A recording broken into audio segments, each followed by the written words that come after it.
guys, welcome back to my YouTube channel. So hope ಎಲ್ಲರೂ ಚೆನ್ನಾಗಿದ್ದೀರಾ ಅಂತ. ಸೊ ಇವತ್ತಿನ ವಿಡಿಯೋ ಆಲ್ರೆಡಿ ತಮ್ಮನೆಲ್ಲ ನೋಡಿರ್ತೀರಾ.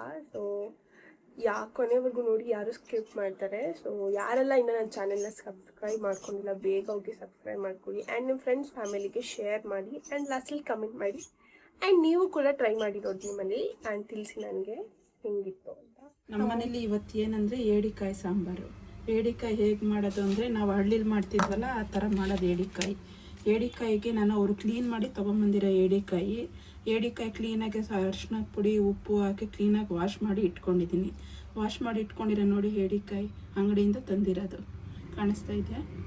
ಅಂಗಡಿಯಿಂದ ತಂದಿದ್ದನ್ನು ಇದು ತುಂಡಿರೋದು ಗಟ್ಟಿ ಇರುತ್ತಲ್ಲ ಇದನ್ನು ಒಂದು ಸ್ವಲ್ಪ ಜಜ್ಜಿಕೊಂಡು ಹಾಕಿದ್ರೆ ಅದರಲ್ಲಿ ಇರೋ ರಸ ಎಲ್ಲ ಚೆನ್ನಾಗಿ ಬಿಡುತ್ತೆ ಬೆಂದಾಗ.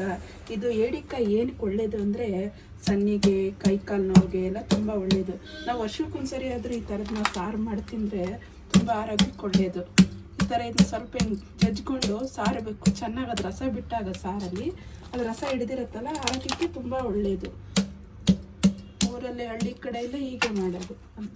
ನಾವು ಏಡಿಕಾಯಿ ಸಾಂಬಾರಿಗೆ ಏನೇನು ರುಬ್ಬಕ್ಕೆ ಹಾಕ್ಕೊಳ್ಳೋದಕ್ಕೆ ಅಂತ ತೋರಿಸ್ತೀನಿ. ಒಂದೆರಡು ಟೇಬಲ್ ಸ್ಪೂನ್ ಧನಿಯಾ, ಅರ್ಧ ಚಮಚ ಕಾಳುಮೆಣಸು, ಒಂದು ಅರ್ಧ ಚಮಚ ಜೀರಿಗೆ, ಒಂದು 10 ಬ್ಯಾಡಗಿ ಮೆಣಸಿನ್ಕಾಯಿ, ಒಂದು 10 ಗುಂಟೂರು ಮೆಣಸಿನ್ಕಾಯಿ, ಖಾರಕ್ಕೆ ಒಂದು 5-6 ಅದೇ ಮಣ್ಕಟ್ಟಿರೋ ಮೆಣಸಿನ್ಕಾಯಿ, 2 ಈರುಳ್ಳಿ, 2 ಟೊಮೆಟೊ, ಒಂದು ಅರ್ಧ ಇಂಚಷ್ಟು ಶುಂಠಿ, ಒಂದು 2 ಗೆಡ್ಡೆ ಅಷ್ಟು ಬೆಳ್ಳುಳ್ಳಿ. ಇದನ್ನೆಲ್ಲ ಸೇರಿಸಿ ರುಬ್ಕೋಬೇಕು. ಇದನ್ನೆಲ್ಲ ಸ್ವಲ್ಪ ಎಣ್ಣೆಯಲ್ಲಿ ಹುರ್ಕೊಂಡು ರುಬ್ಕೋಬೇಕು. ಒಂದು ತೆಂಗಿನಕಾಯಿ ಅರ್ಧ ಚಿಪ್ಪಷ್ಟು ತೆಂಗಿನಕಾಯಿನೂ ಅದನ್ನು ಸಪ್ರೇಟಾಗಿ ಅದನ್ನು ಹುರ್ಕೊಂಡು ರುಬ್ಕೋಬೇಕು. ಇದನ್ನು ಈಗ ನಾನು ಹುರ್ಕೊಳ್ಳೋದನ್ನ ಹೇಗೆ ಅಂತ ತೋರಿಸ್ತೀನಿ. ಎಲೆ ಹಾಕ್ಕೊಂಡಿದ್ದೀನಿ. ಈಗ ಎಣ್ಣೆ ಕಾದಿದೆ, ಈರುಳ್ಳಿ ಹಾಕ್ಕೊಳ್ತಾ ಇದ್ದೀನಿ.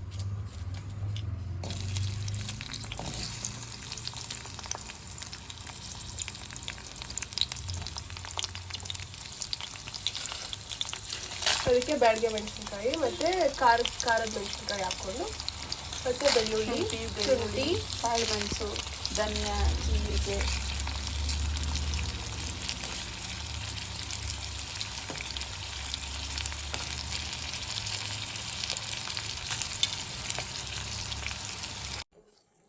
ಸ್ವಲ್ಪ ಎಣ್ಣೆ ಚೆನ್ನಾಗಿ ಈರುಳ್ಳಿ ಎಲ್ಲ ಏನೇನು ಹಾಕಿದ್ವಿ ಅದೆಲ್ಲ ಸ್ವಲ್ಪ ಕೆಂಪದಾಗೋವರೆಗೂ ಹುರ್ಕೋಬೇಕು. ಅದನ್ನು ಹುರ್ಕೊಂಡಿದ್ದಾದ್ಮೇಲೆ ಸ್ವಲ್ಪ ಬ್ರೌನ್ ಆಗೋಗಂಟ ಆದ್ಮೇಲೆ ಟೊಮೆಟೊ ನಾವು 2 ಟೊಮೆಟೊ ಕಟ್ ಮಾಡಿಟ್ಕೊಂಡಿದ್ವಲ್ಲ ಆ 2 ಟೊಮೆಟೊನ ಹಾಕ್ಬೇಕು.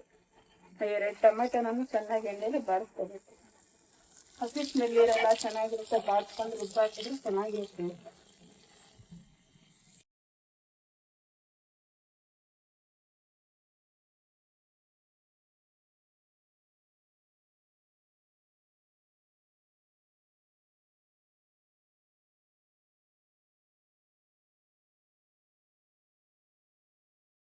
ಎಣ್ಣೆ ಕಾದಿದೆ. ನಮ್ಮಮ್ಮ ಅದಕ್ಕೆ ಈರುಳ್ಳಿ ಹಾಕ್ತಾ ಇದ್ದಾರೆ. ಹಚ್ಚಿಟ್ಟಿರೋದು ಕಟ್ ಮಾಡಿಕೊಂಡಿರೋ ಈರುಳ್ಳಿ ಹಾಕ್ತಾ ಇದ್ದೀನಿ.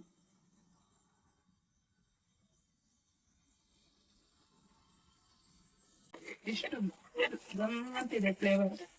ಒಗ್ಗರಣೆ ಸ್ಮೆಲ್ ತುಂಬಾ ಚೆನ್ನಾಗಿದೆ.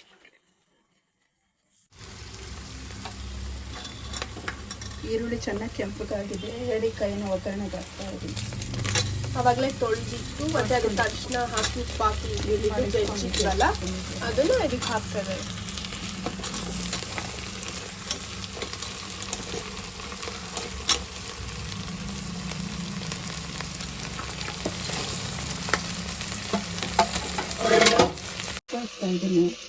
ರುಚಿಗೆ ತಕ್ಕಷ್ಟು ಉಪ್ಪು ಸ್ವಲ್ಪ, ಆಮೇಲೆ ನೀವು ಬೇಕು ಅಂದ್ರೆ ಕಡಿಮೆ ಆದರೆ ಮತ್ತೆ ಸೇರಿಸ್ಕೊಳ್ಳಿ. ನಾನು ಆವಾಗಲೇ ಒಂದು ಸ್ವಲ್ಪ ಚಿಟಿಕೆಯಷ್ಟು ಹುಣಸೆಹಣ್ಣು ಬಿಸಿನೀರು ಹಾಕಿ ನೆನೆಸಿಟ್ಕೊಂಡಿದ್ದೆ. ಅದು ರುಬ್ಕೊಳಕ್ಕೆ ಹಾಕ್ಕೊತೀನಿ.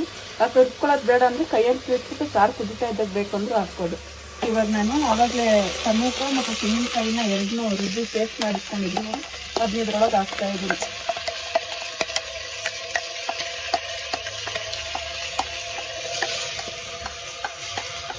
ಇದನ್ನು ಸಪ್ರೇಟಾಗಿ ತೆಂಗಿನಕಾಯಿ ಮತ್ತು ಟೊಮೆಟೊ ಇದನ್ನು ಮಾತ್ರ ಸಪ್ರೇಟಾಗಿ ಇಟ್ಕೊಂಡು ಇದನ್ನು ಫಸ್ಟು ರುಬ್ಬಿಟ್ಟು ಇದ್ರೊಳಗೆ ಹಾಕಿ ಆಮೇಲೆ ಮತ್ತೆ ಇದನ್ನು ಹಾಕಿ ಮಿಕ್ಸಿ ಜಾರಿಗೆನೆ ಹಾಕಿದ್ಯಾ. ಅದೇ ಮಿಕ್ಸಿ ಜಾರಿಗೆ ನಾವು ಧನಿಯಾ, ಬ್ಯಾಡಗಿ ಮೆಣಸಿನ್ಕಾಯಿ ಎಲ್ಲ ಹುರಿದಿಟ್ಕೊಂಡಿದ್ವಲ್ಲ ಅದನ್ನ ಮತ್ತೆ ಪೇಸ್ಟ್ ಮಾಡ್ಕೊಳ್ಳೋಕ್ಕೆ ರುಬ್ಕೊಳ್ಳೋಕ್ಕೆ ಹಾಕ್ಕೊತಾ ಇದ್ದೀನಿ ಮಿಕ್ಸಿ ಜಾರ್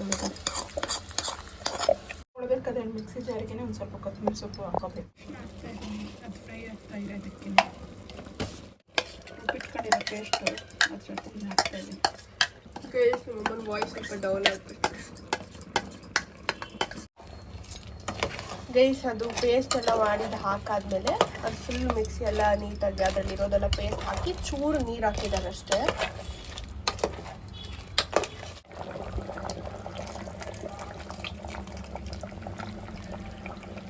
ನಿಮ್ಮ ಸಾಂಬಾರು ಸ್ವಲ್ಪ ಗಟ್ಟಿಗೆ ಬೇಕು ಅಂದರೆ ಗಟ್ಟಿಗೆ ಮಾಡ್ಕೋಬೇಕು, ನೀರು ಬೇಕು ಅಂದರೆ ನೀರು ಹಾಕಬೇಕು ಅಂದರೆ ನೀರಾಗಿ ಮಾಡ್ಕೋಬೇಕು.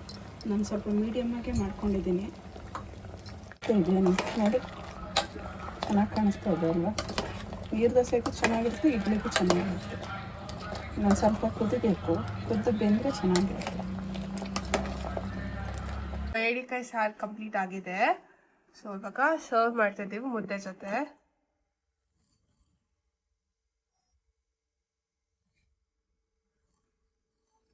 ಇವಾಗ ಅಮ್ಮ ಮಾಡಿರೋದು ಅಪ್ಪ ಟೇಸ್ಟ್ ಮಾಡಿ ನೋಡ್ತಾರೆ.